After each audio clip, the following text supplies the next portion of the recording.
I want to thank everyone for joining our webinar today, and big thanks to everyone on the Kabula team that helped make it happen. I'm really excited that for the topics we're going to cover today, and I just want to give everyone a few moments to get signed in, and then we'll get going.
Okay, thank you for your patience. Let's get things rolling. So just some quick housekeeping items for today's webinar.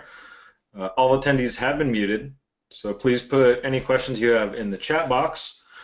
We will have some time for some brief Q&A at the end of the presentation, and then any questions that we're not able to get to today, me or the team will definitely answer offline. Additionally, the recording will be sent out after the webinar has been completed. I'm speaking today. I'm Colin. I've been at Kabula for a couple of years now, and I head up a lot of our North American sales and marketing initiatives. I really first encountered BI and data as a sales manager near the beginning of my career, and really found it to be such a critical and compelling part of the business that several years ago I made the move over to working in the data and analytics space directly, which it's really exciting. Obviously, if you pay attention to the news, there's a lot of headlines going around about it, but today we're really going to try to cut through some of that buzz and get to some specifics for how you can use data and analytics to improve your business performance and drive more value for your customers. Today we're going to cover briefly who's Kabula. You've heard me mention Kabula a couple of times already, so just a brief overview of who we are and what we do. And then the core focus for today's session is going to be what is data monetization, and then 3 strategies for actually doing it yourself. So what is a Kabula anyways? So at Kabula, if you think about a typical, either internal or client-facing analytics project, we're really doing everything behind the dashboard. So anything from combining data from different data sources, enriching it, enhancing it, cleansing it, and then your ability to publish it not only to a data visualization platform like Looker or Tableau, but also the ability to then write that data back into a data warehouse like Redshift or Snowflake, the ability to enrich your CRM or Salesforce instance with some additional data for campaign or sales intelligence, and then even the ability to send data directly into a marketing automation platform. And what we often find is, it's not typically one, it's typically going to be multiple consumption points for the data flows. And really at its core, the idea is to really simplify the process of creating and automating these data flows so you can actually focus on doing stuff with data, not configuring it. Now, a lot of the topics that we're going to be covering today are learned through, the multitude of projects we've worked on and helped customers deliver. And we really hope that as part of your analytics and data monetization journey that these are really helpful. And, although, a big part of what we do at Kaboola is the technology, we find that often it's actually not the technology, but the strategy that is what derails an analytics project, which is why that's where we're going to be spending the majority of our time today. So the obligatory NASCAR slide, I'm not going to spend a ton of time here either. I think the real takeaway is that organizations ranging from a seed-funded startup all the way up to large enterprises, in many different verticals, from hospitality to tech to travel, are really able to, fortunately for us, use Kaboola's platform, but build out these analytics projects or analytics products that not only improve their business, but are ultimately delivering more value for their customers. So whether you have a two-person analytics team or you have 10,000 end customers consuming analytics, Kaboola is able to scale up as your data needs and your data projects grow. And what we often find is that, as we start with one line of business or one specific customer segment, they often have a specific need or hunger for data that we're able to satisfy. And through that process, either that team comes up with new and innovative ideas or problems they want to tackle, or another customer group or another business unit kind of looks over the fence and says, hey, what's going on over there? That's pretty cool. That looks really interesting. That looks really helpful, and that will kind of follow suit. So I think one of the things you'll find as you embark on data projects is, and it's really cool, is that it gives you more ideas and more ways of, well, what if we did X, Y, Z? So hopefully some of the stuff that we're going to cover today, will kind of get your brain going and give you some ideas of some projects that you want to tackle. So obviously the starting place, and I think the initial draw that got us all here today is, what is data monetization? So you hear a lot about embedded analytics or big data or predictive analytics, and I think there's plenty of buzzwords we can use to try to categorize or fit the idea into.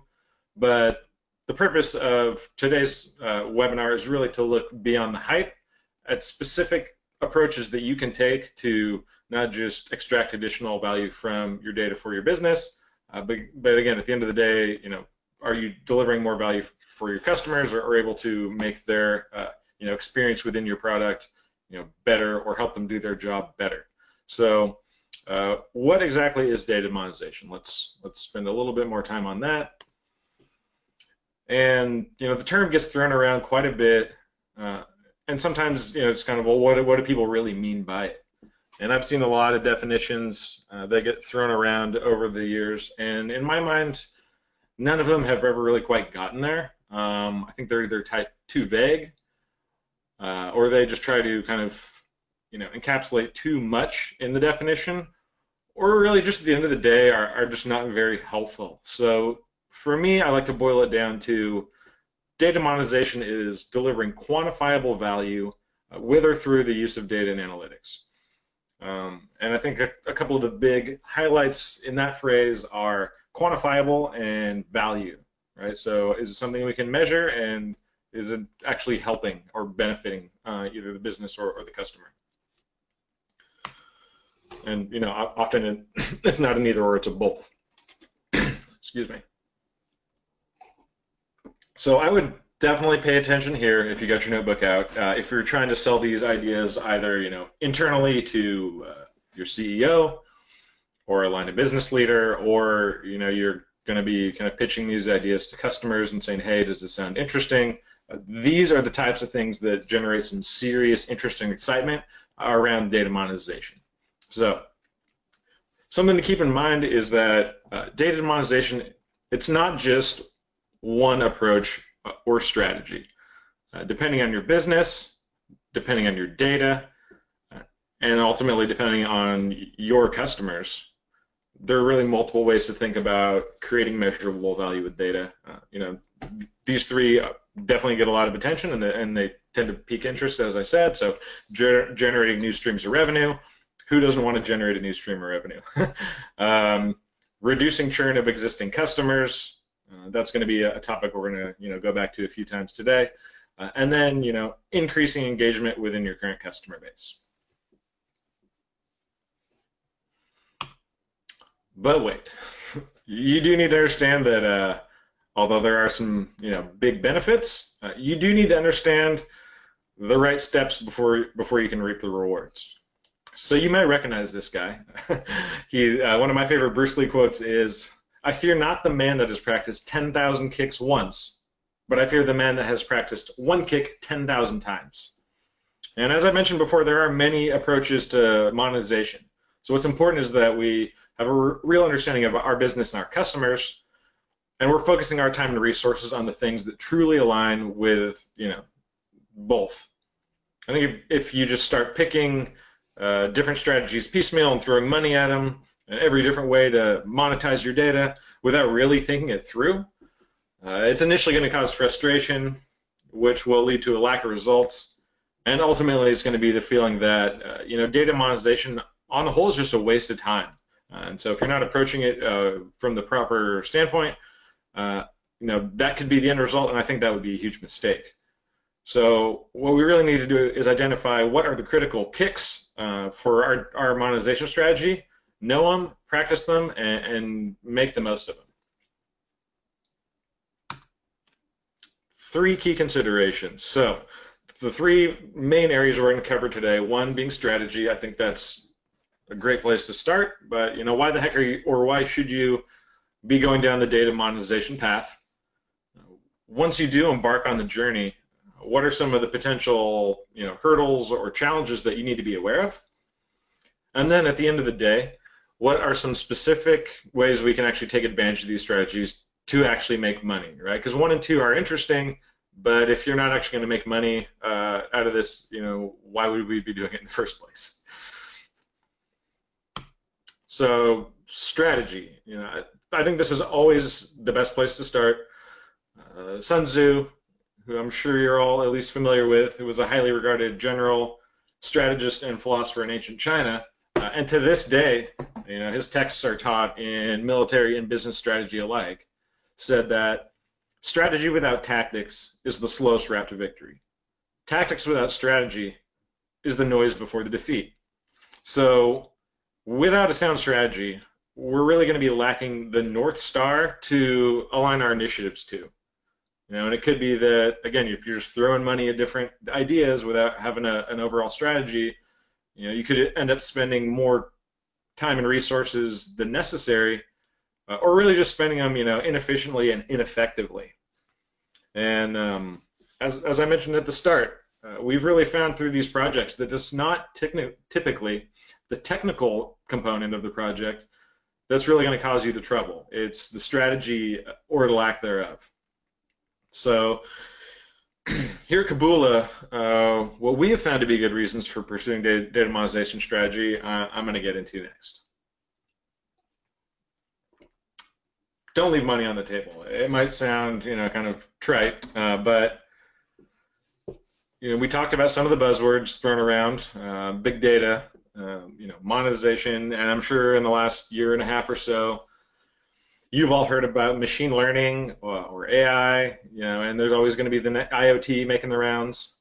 And although you definitely don't want to buy into the so-called hype around these things, the hype around monetization, I think that by digging in a bit more, again, we're going to go into some specific and actionable things we can actually do to see the benefit.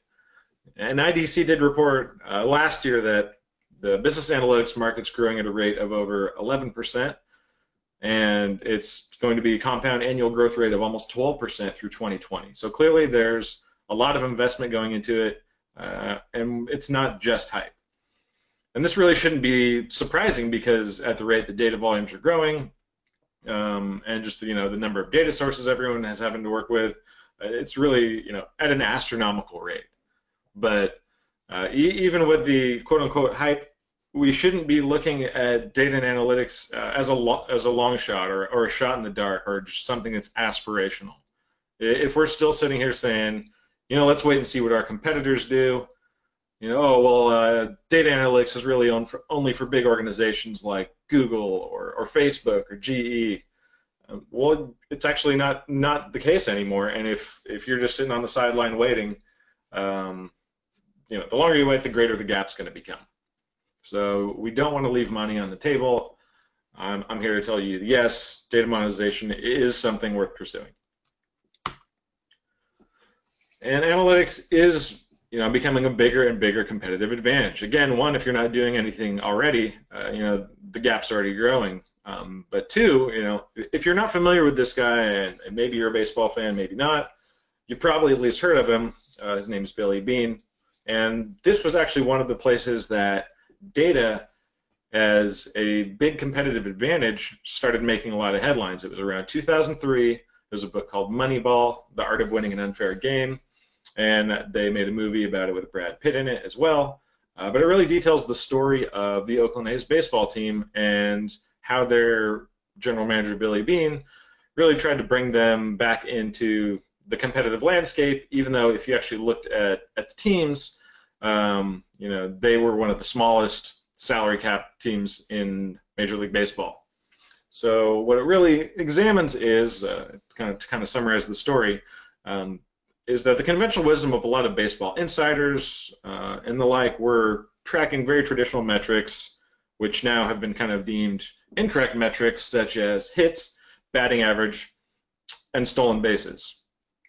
And the story argues that by taking a more, a forward-looking approach to like the analytical gauges that they look at for player performance, specifically on-base percentage, Oakland, who again was one of the smallest teams in terms of salary cap, who spent, I think something like 35 million, 30 million a year range, was spending 3x less than a team like the Yankees, but yet they were still able to make the playoffs and be competitive.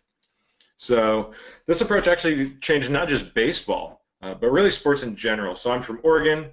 You may have heard of Chip Kelly and the Oregon Ducks, and they had the whole sports science thing going a few years ago with really focusing on diet and nutrition and how much sleep you need to have peak performance. I know within basketball over the last couple of years, they've been really honing in on shot selection, and if you take a shot that's 3 feet closer to the hoop than you typically would, your likelihood of making it goes up whatever percent. Soccer, so it's really just taken the sports world by storm, and I think also really shown other companies that it's really important to continuously reevaluate our organizations, the industries and markets we're in, which metrics we're measuring and competing on, and are they the right ones? One of the next big ones is lower barrier to entry. And I think if you look at kind of historically, and this was me in my first sales manager job, if you want to create some reporting, what you really need to do is go to Oracle and pay them hundreds of thousands or $1 million, and you're going to get a bunch of servers, and your IT teams are going to have to spin all this stuff up, and then spend 9 or 12 months minimum trying to build this stuff out, even to get your first report. But these high-value data strategies no longer just belong to the IBMs and Oracles of the world due to the reduction in infrastructure costs brought to you thanks to cloud computing with AWS and Google and others. So that's really no longer do you have to wait for the servers to show up and get everything tuned up and ready to go. You literally just call up Amazon, spin up some S3 or Redshift or Snowflake, and then boom, you're off and ready to go. And then also with these newer data warehouse technologies like Snowflake, and obviously I'm sure you've heard about Hadoop and all that jazz, but really with these increased data volumes, the ability for these new technologies to handle the larger and higher velocity data sets. And so we no longer need a full IT team to manage the back end, and we also have these new technologies that allow us to handle the larger, faster data. And then on top of these new technologies are built kind of the next generation of analytics and BI platforms. So because of this, they're continuing to iterate and deliver more features. So it really gives customers that are looking at these types of solutions just so many more options for it used to be, okay, well, you get Oracle or you kind of build it yourself. Well, now there's so many different technologies that you can evaluate with, like, again, these wider variety of features and options that kind of the buy instead of build argument is a lot more compelling. And a lot of these solutions are tailor-made for things like embedded analytics or social media analytics. So depending on your customer base and your business, there could be some kind of more niche solutions that they're a great fit for what you're looking for, closer to out of the box with some configuration than having to build everything yourself. And I pride myself on trying to stay pretty up to date on who's new in the data world, and I do spend a lot of time on trade shows and on the road to conferences, and I'll say about every week I see a new vendor or a new platform in some area of the data space, and it's pretty impressive. And I think, again, the really cool part for customers or buyers is that because of this competition, all these companies have to innovate and offer better features and functions and platforms, and the costs are going down. So the barrier to entry to get into these projects is much, much lower than it has been in the past. And another big one is more engaged customers and users. So a couple of years ago, I think 2015, Microsoft did a study around consumer attention span, and they had a stat that it had dropped to just 8 seconds, which is, as they highlighted a couple times, 1 second less than that of goldfish. So that's obviously a bit concerning. But there are contradictory studies and research that really reveal that, okay, well, that might be the case, but how easy is it for us to binge watch a season or two of Breaking Bad on Netflix over a weekend? So we can only hold our attention span for just 8 seconds, yet the same consumer is able to hunker down for a multi-day marathon. So I think we're painting a bit of a contradictory picture of our consumer. And I think we can all agree that the competition for customer attention is at an all-time high.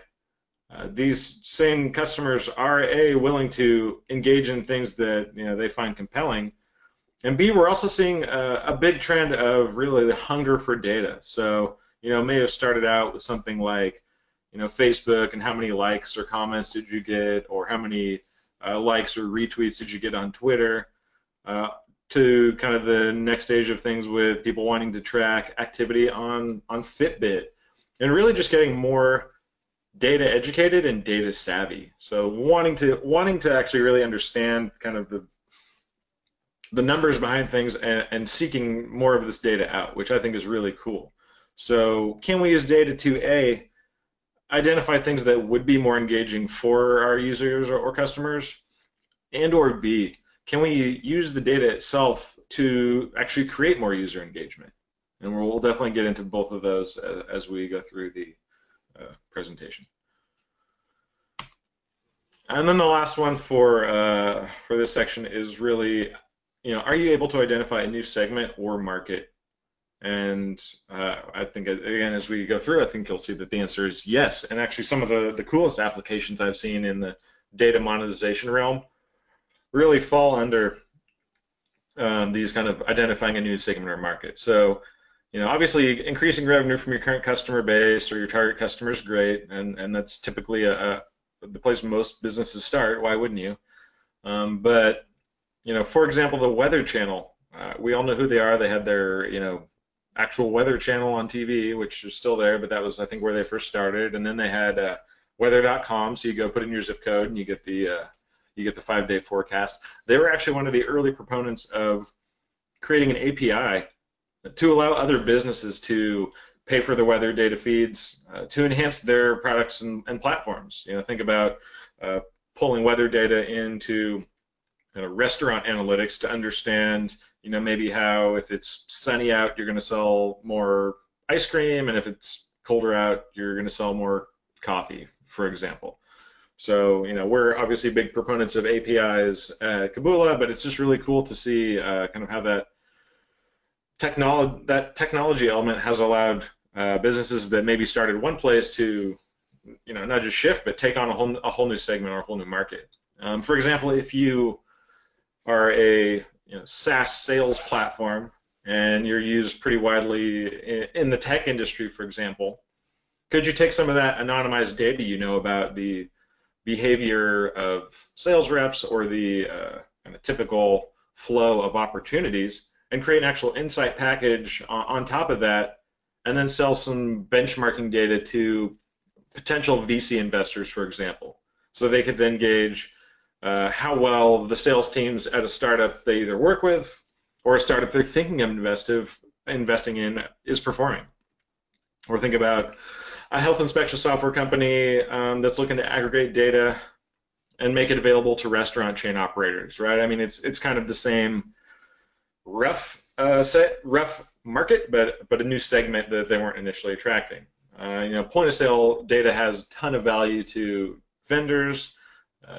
Imagine taking city parking patterns and how those might be useful for a retailer who's looking to move into a new location. So, once you start digging into it, there's just an endless number of possibilities. And I think it's really cool. So, although the potential benefits, again, sounds pretty exciting, there's definitely some, pitfalls and things you need to be aware of to make sure you can actually capitalize on the opportunity that, again, I would advocate is worth pursuing. But you want to make sure to, avoid the dangers, because just as big as the success could be, these are some of the things that could definitely derail that. As I mentioned, it's the strategy, not the technology, that's usually going to be the biggest barrier.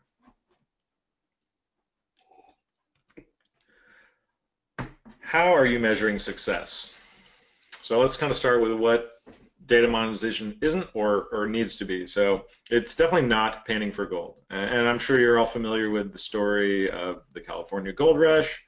Back in the mid-1800s, somebody found a piece of gold near Sutter's Mill, and as kind of word spread, we're literally picking gold up off the streets. Eventually, somewhere around 300,000 people would travel from all over the globe to California in hopes of striking it rich. And all of them definitely did. Many left empty-handed, and it was typically those that were there early, as well as those that had a plan or a strategy that ended up making a profit. So yeah, if you're kind of one of the early prospectors, you definitely I'm sure found some gold and made some money. But if you actually look at it, some of the really interesting things were a lot of the people that made money didn't find any gold at all. They would make money, off of kind of that ecosystem. For example, many people made a living off of cooking hot meals for the miners, or doing laundry, or providing lodging, even selling tools that they would need to go prospect. So there was definitely a lot of people that made quite a bit of profit just off of that whole market as in the first place. So kind of as a quick personal example, I'm a big fantasy football fan, and I tried using some analytics and data science to help with my fantasy football draft this year to offset that gut decision making that tends to happen.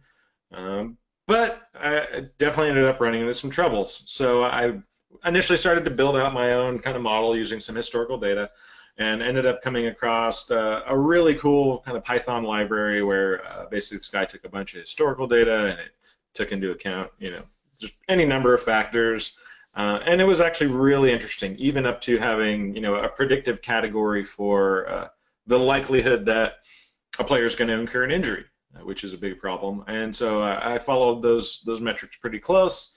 Unfortunately, I've already had 5 players on my team with season-ending injuries, and obviously it's a lot worse off for those guys than me. I'm not trying to make us think about it, but even with that indicator, it still didn't really help.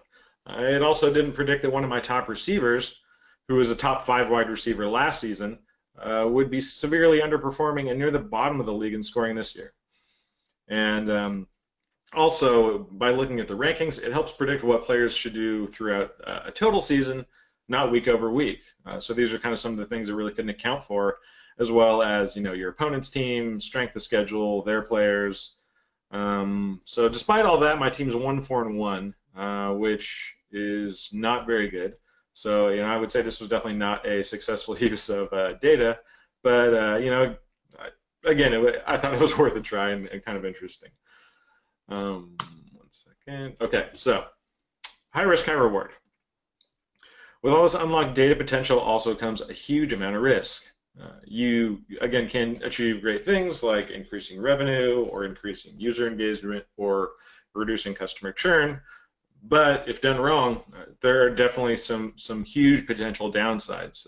You could disappoint your users, and you can make it harder to launch future products successfully. So think about, you have a product, and your customers use you for a reason. They probably love it. They're your biggest advocates, and they're so used to this great product they've been using, and then you decide you want to launch some analytics alongside it, and let's say you try and it just stinks. And they're so used to, oh, I love X, Y, Z, these guys are great, they're one of my favorite. Well, what the heck is this? And then maybe they're excited at first, and it just doesn't help them do their job. That's going to be a disappointment to them. And next go around when you try, okay, well, here's Analytics 2.0, maybe they already have a bad taste in their mouth. And again, as part of that, this could even damage your brand reputation. Think you have a perspective and something you're known for in the market, and if you launch some analytics alongside that just stink, that's going to hurt your reputation. And what could actually even be worse than that is if there's a misstep or failure to launch your analytics product successfully, you could actually give a competitor a chance to take your idea, plan it out, do it right, and then take the market share that you had envisioned getting and capture it themselves. So then it went from, not only did you have a product that failed, now your competitor's capitalizing on it, right? And those are the types of things that we definitely want to avoid. And I'm going to come back to this one a few times throughout the presentation, but really know your customer.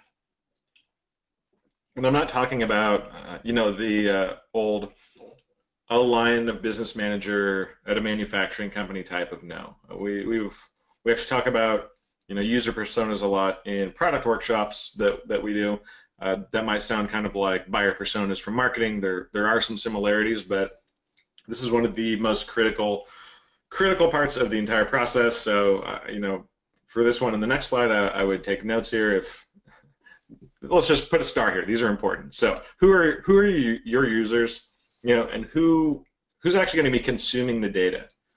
And to go a bit deeper, what are they doing within your application, and what are they actually trying to accomplish? So what's their mission? They're obviously using your product for a reason.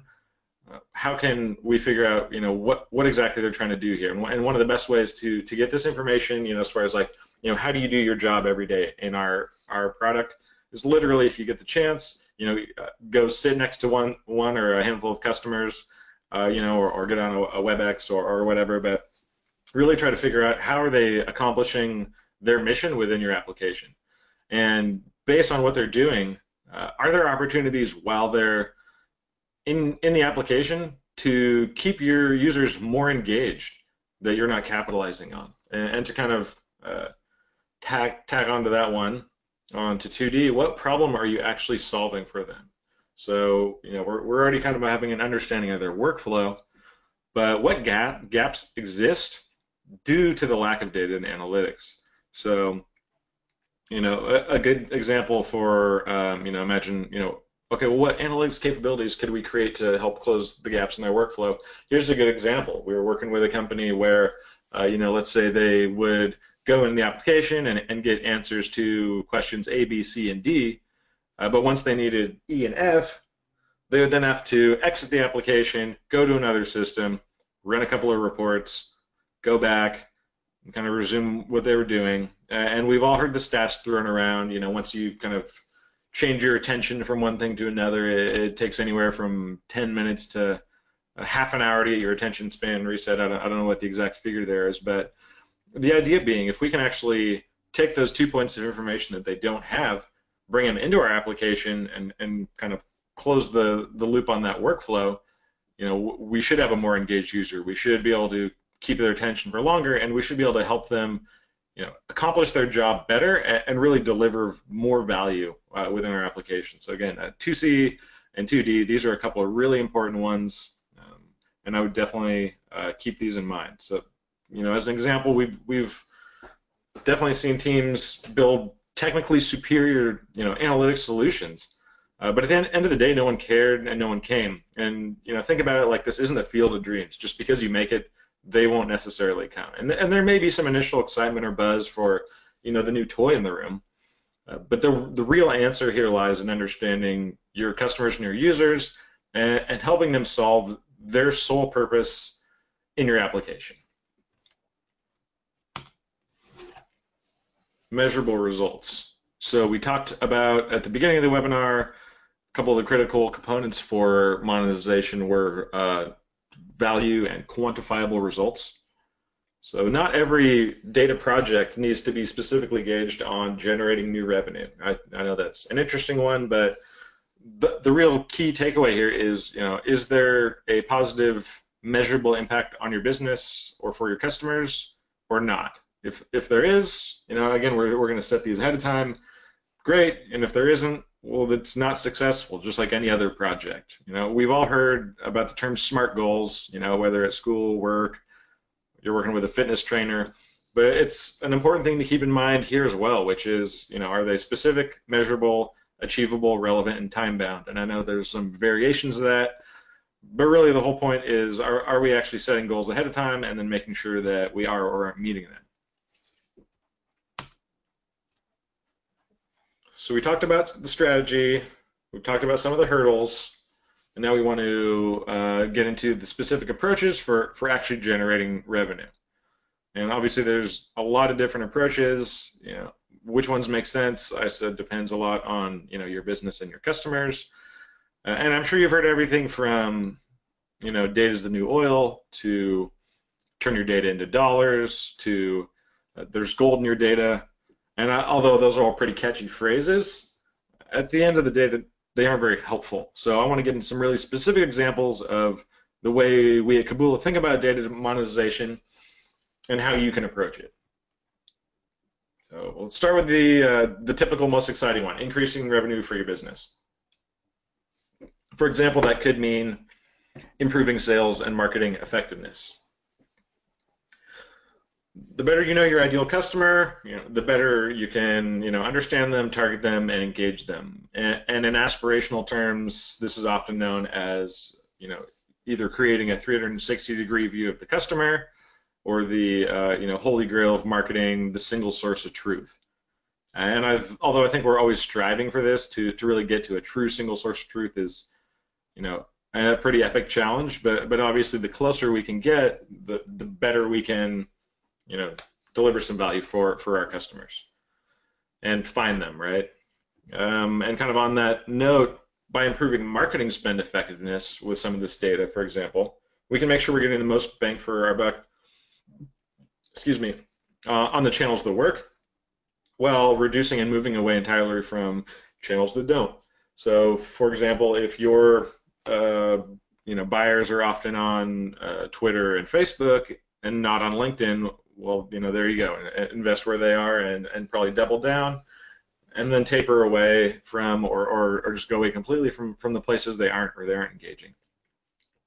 And this also kind of includes the more recently popular in the last year and a half account-based marketing strategy, which really involves better and tighter alignment between the sales and marketing teams on a smaller, more refined set of target core accounts, which, assuming we have the right data, we can find the ideal accounts, find the ideal buyers, create content that's more engaging for them, and by having more engaged buyers, we'll then reduce sales cycle times, and ideally, increase the average deal size, as well as increase the frequency of sale.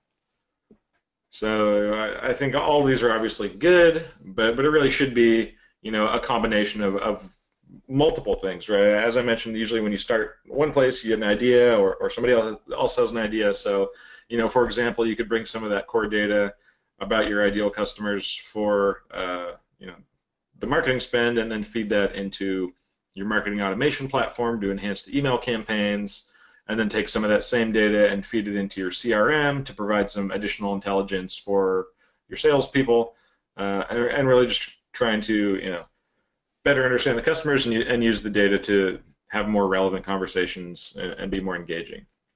And a lot of the data we talked about here should also be interacting with the stuff we're going to focus on the next slide, which is reducing customer churn, right? I'm a sales guy. I'm all for, bringing on a new customer, and it's pretty exciting, and we all kind of rah-rah about it. But that's really just the first step. Once we brought a new customer into the fold, how can we keep them there? How can we keep them engaged? And how can we keep them happy? And as great as our product might be, and as enthusiastic as our customers might be about them, we can't get complacent because the next best thing is always right around the corner. We talked about the attention span a bit, and the thing is you're not just competing with a direct competitor to your product anymore. You're competing with completely other things. So some of the things we might want to do here would be, if you're in sales and marketing, I'm sure you've heard the term MQL, or marketing qualified lead, but you're highlighting hot leads for the sales team. Follow up on these now. Well, could we use kind of data to trigger hot customers, and I mean this in a bad way, to our customer service and account management teams? So are there particular behaviors that customers that recently left exhibited that we can then say, hey, based on the data we've collected around our customers, we think these specific behaviors are signs that they're at risk. For example, they have a lot of outstanding tickets, or platform usage has gone down. And in SaaS specifically, we get a ton of data about what our customers do within our product. So it's really, what behaviors were exhibited by customers that churned or left, what behaviors are being exhibited by customers that we think are high risk, and can we kind of create a profile and proactively reach out to these people and try to fix the problems. And again, it could be something like reduction in platform use, number of tickets open with support, or even total volume of support tickets. But again, knowing that each business and each group of customers is unique, in some cases the exact opposite could be true. For example, if you have a product earlier on in its life cycle, it might be a great sign that your customers are asking and requesting a lot from your support team. Assuming these issues actually get resolved in a timely manner. Maybe it's great that they're interacting and getting feedback, and then it's also helping your product team close gaps. And maybe once they stop reaching out to support and stop asking questions, it's actually a big red flag that, hey, these guys aren't quite as engaged. So that's why it's really critical to have a clearer picture of your customer and your user and how they interact with your product, so you can really try to close any of those gaps that you might have. And kind of on the user engagement note, and I have a psych background when I was in college, so whenever I think of user engagement, Pavlov's dog always comes to mind. But think about social media platforms out there, and which ones do you use and why are they engaging? And I'm not talking about giving your LinkedIn profile a facelift before you put in for a new job, or trying to find your old high school buddy on Facebook. Like, which one of these apps are actually driving you to go back? Like, for me, it's Instagram. I'll scroll through, check out a few photos, and often find myself just going back to it. And I'm not really sure why. What is it about these applications that drive people to keep engaging with them? And once we kind of understand some of those behaviors, how can we keep them engaged? And kind of on that note, again, you do have a lot of data in your product, typically about usage, but is there other third-party or outside data we can then feed back into our product to make it smarter and make it a more engaging experience? For example, like your Amazon or Netflix style recommendation, where, well, if you do this and this would be interesting to you too. Now, I'm not going to go too deep in here. This is a pretty big topic, triggers and investment mechanisms. This is pretty much what's happening on the slide here. And it's definitely a topic we'll dig into on a future webinar, but these are the kind of things that we try to think about when we're thinking about analytics strategy, and whether or not it's going to be something that is a resounding success or a total nosedive. So now that we've covered strategy, we've covered hurdles, and we've covered specific approaches, where can we get going today? And here at Kabula, we are big believers in starting small. And what I mean by that is pick a really specific challenge or a really specific use case that you can tackle. We don't want to, start with, okay, let's roll out analytics to 20,000 people, right? I mean, and I'll get into the reasons why, but the first thing about kind of the start small and pick a specific challenge use case is that if it works, great. You've got your first win, take the pat on the back, and your kind of data monetization strategy is rolling. And if it doesn't work, that's okay too. You haven't invested a year and $1 million trying to get it to work. I think one of the big things to remember here is there are a lot of different strategies. Some of them are going to be a smashing success, and some of them aren't. So by starting small and picking a really specific problem, you can get in there, tackle it. If the results are great, awesome. If they're not, you can throw it to the wayside and move on to something that's a bit more valuable. And again, back to the strategy.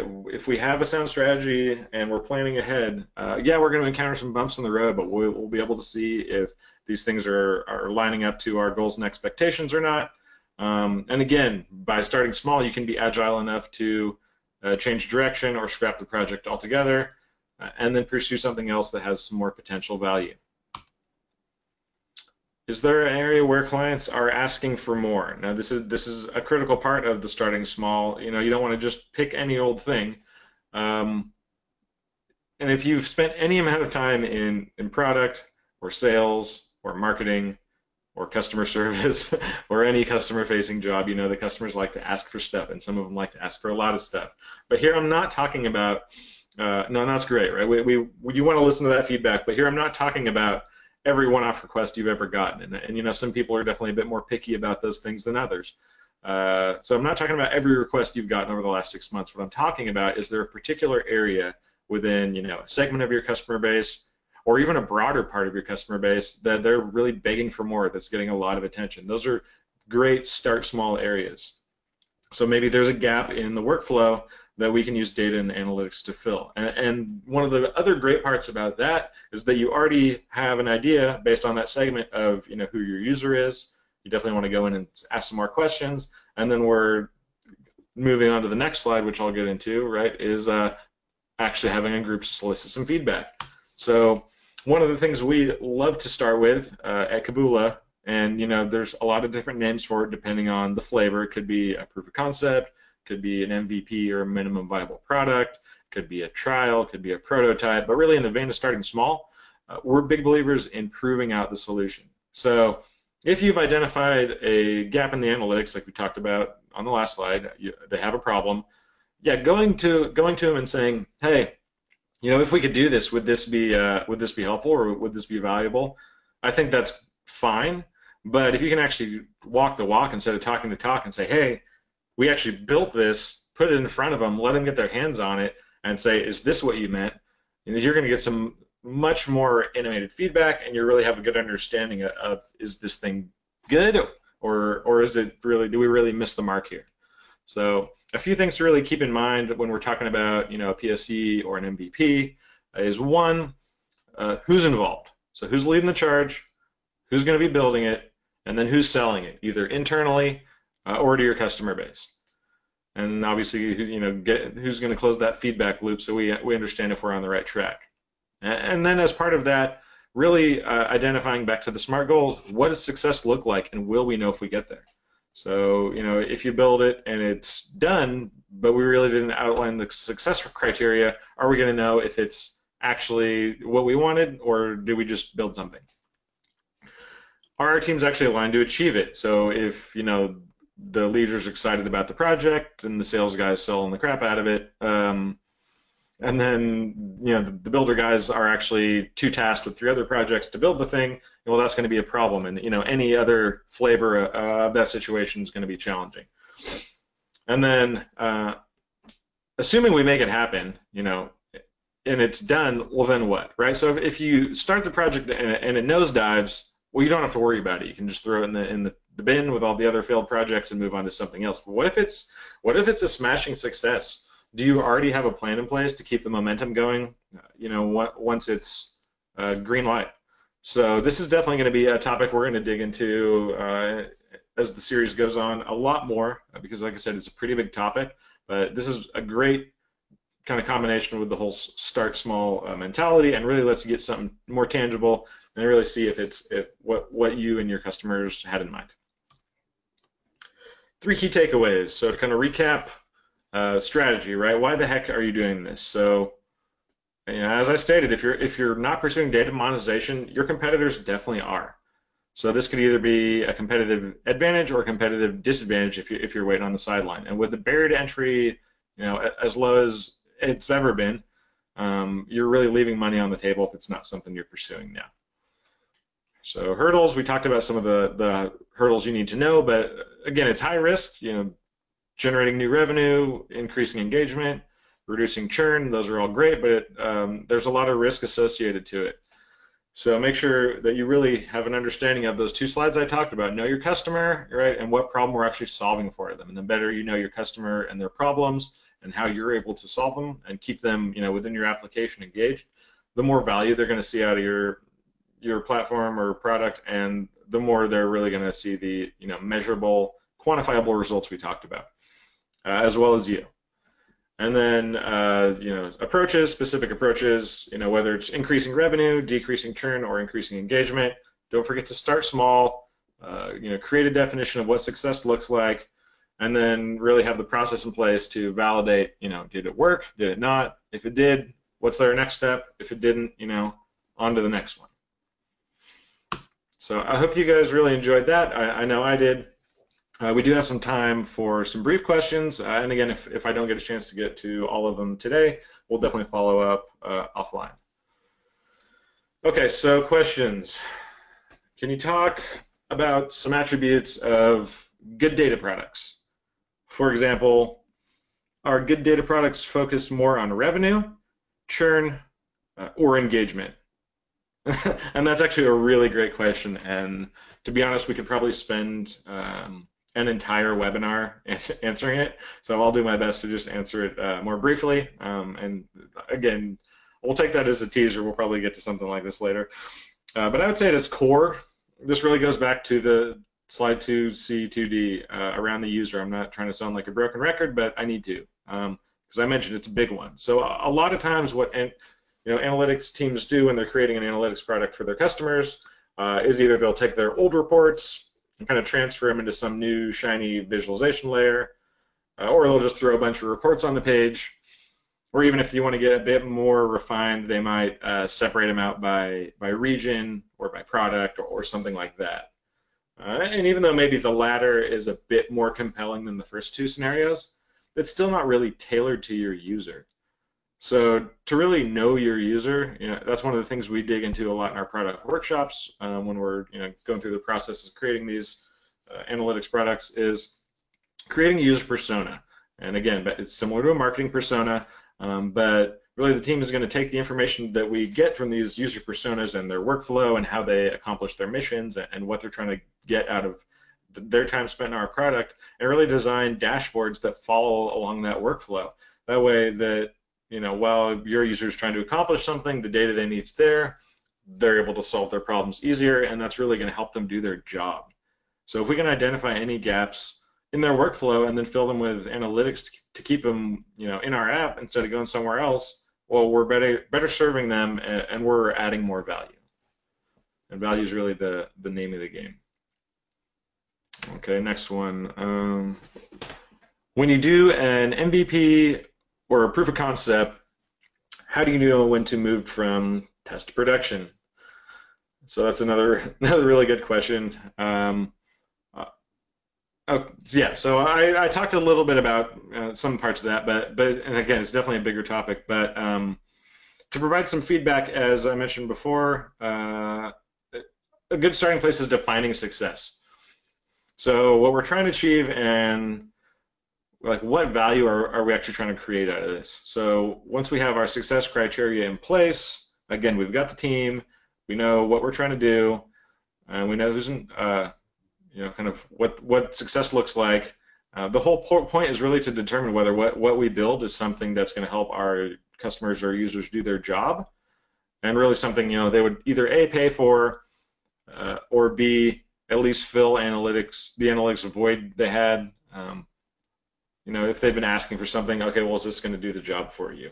So if we actually meet the success criteria we've set and the feedback's positive, as I said, we should actually already have a plan in place to move this into production. So if you're not thinking about, okay, well, this is great, now how do we move it into production until we already get the green light, that's, again, going to be another hurdle or stall you're going to put on it because you already have some momentum. We should already have a plan in place to turn it on. If we're waiting until we get the green light to figure it out, then we're going to lose some of that excitement, and we really want to capitalize on that MVP win if the feedback's good.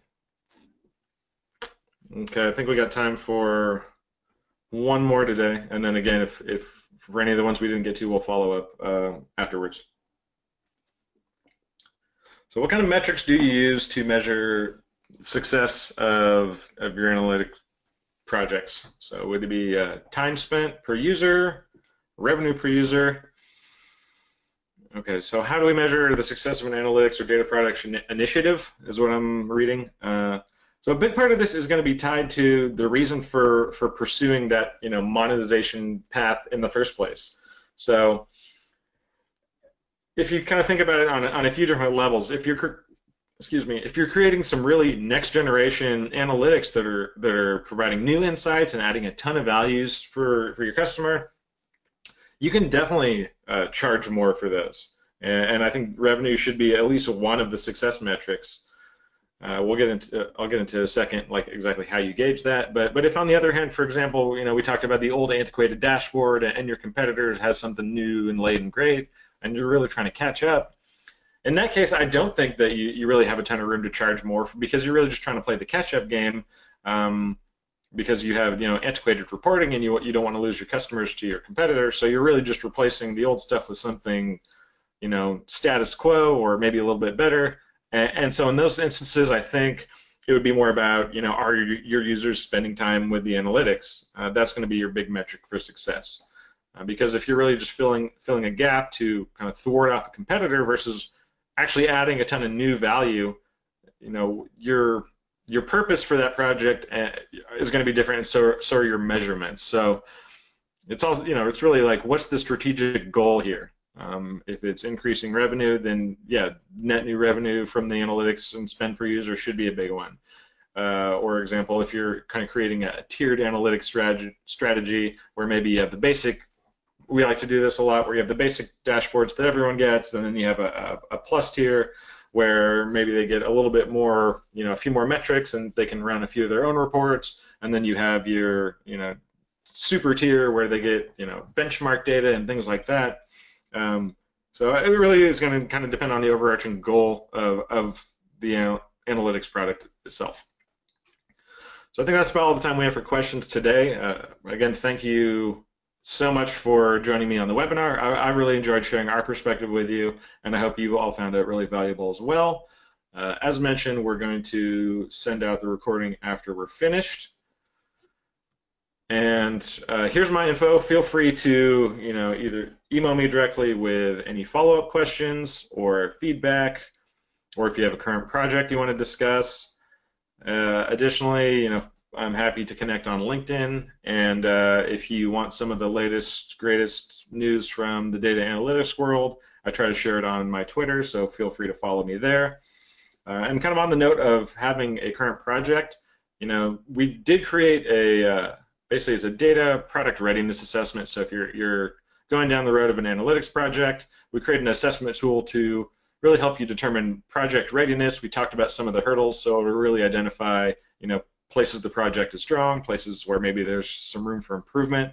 So I really appreciate all of you spending some time with me today on the webinar. So if you have a project you're working on and you want access to that, please send me an email, and I'm happy to make that happen for you.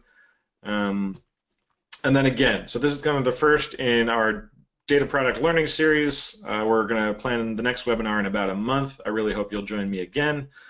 And some of the topics we covered today are going to be things we're going to address in future webinars, as well as if you have some stuff that you want to see, please send me an email. and we're happy to kind of add to the list of topics that we're planning on going forward with. So again, thank you so much. Have a great day, and again, thanks to the Kabula team and everybody that was able to make it happen. Really appreciate it. Have a nice day.